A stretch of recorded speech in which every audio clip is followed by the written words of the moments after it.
Greetings, fellow sausages, it's the Countess, and this week on my channel I am going to be telling some stupid childhood stories because I was a really stupid kid.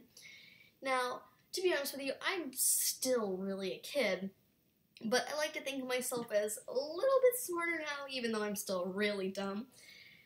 And I like to look back on these moments and they just make me laugh. And so today I'm going to be telling you guys the wonderful story of the Lucky Ducky Green Eraser. Alright, so this person wants me to gift them for a mail time video, so I'm going to find a really quality item to give them. Did that person just ask to trade a table for my fox hat? That's pretty good.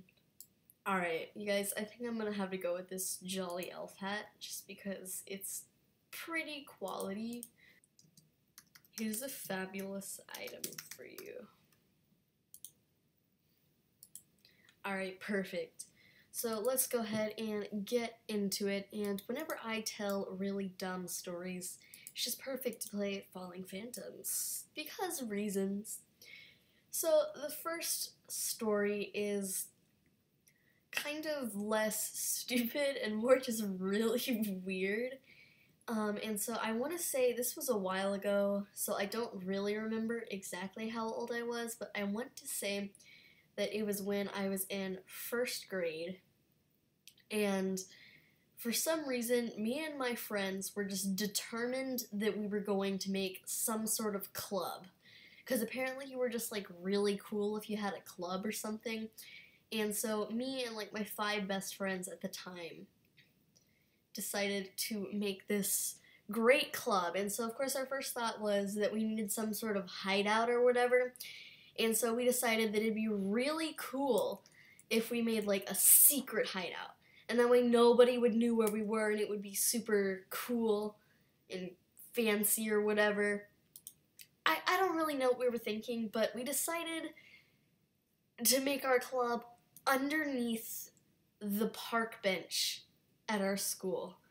Now keep in mind that we held this club during our recess time, which means that there were about 100 other kids in our grade out at the same time as us. And so I'm sure that those kids were sitting on that bench and they knew exactly where we were.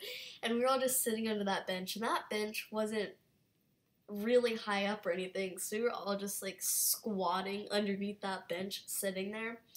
And one of my friends, I still know her today, and she's actually really, really tall. And so she could never really like properly fit under the bench. And so she would just kind of lay down underneath it. But anyways, so we decided that we were going to have this secret hideout under the bench for our club. And so we're like, okay, well, we need something to do for this club. And so we decided that, like any great club, of course, we needed some sort of item to be the center of our club.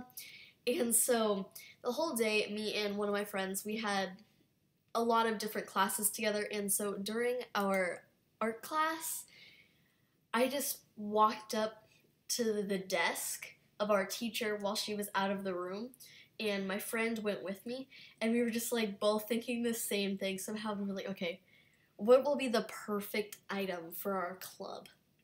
And so we look around, and then finally I find this bright neon green eraser, and something in my mind just triggered, and I was like, this is the perfect item for our club. And so I like shoved that green eraser in my pocket, and I know I'm such a terrible kid. I stole that green eraser. It was really worn down too. It was all gross and it had pencil lead all over it. I have no idea what made me want it, but my friend agreed with me and she was like, yeah, that'd be perfect. And so that day at recess, we bring this green eraser underneath the bench with us to our little club. And so we have no idea what we want to do for this club. And whenever we would play different games at recess, we'd always pretend that we had powers or that we were witches or something like that. And so we decided we were going to continue that with our club, except for some weird reason we got it in our heads that if we used the power of this green eraser, that there was something about it that could actually make real powers. And so every day during recess, we would just go and sit under that bench. And we had this little chant. I don't really remember it, but I do remember that we called the eraser the Lucky Ducky Green Eraser. And so the chant sort of rhymed with Lucky Ducky Green Eraser or whatever, and we would just do different spell things that we thought, and we would rhyme, and we would be like casting spells on our classmates or whatever. It was really stupid. Anyways, so that was our fantastic club that went on for most of first grade. And I don't remember exactly how it ended or if anyone found out about it, but we thought that we were really cool. But those were my stories of interesting and stupid childhood experiences. So if you guys enjoyed it, then please do leave a like, and if you do, then you can expect to be sent a high five from a hamster within 0.001 seconds. I promise you, it's not a scam. It might be invisible though, but just know it's there. Know it's there. It's in your mailbox somewhere, I promise you. And if you guys enjoyed this video and you would like to see more stories and videos in the future, then it would mean the world to me if you subscribe today and become an official Fabulous Sausage. But for now, I will see you guys in the next video. Countess out.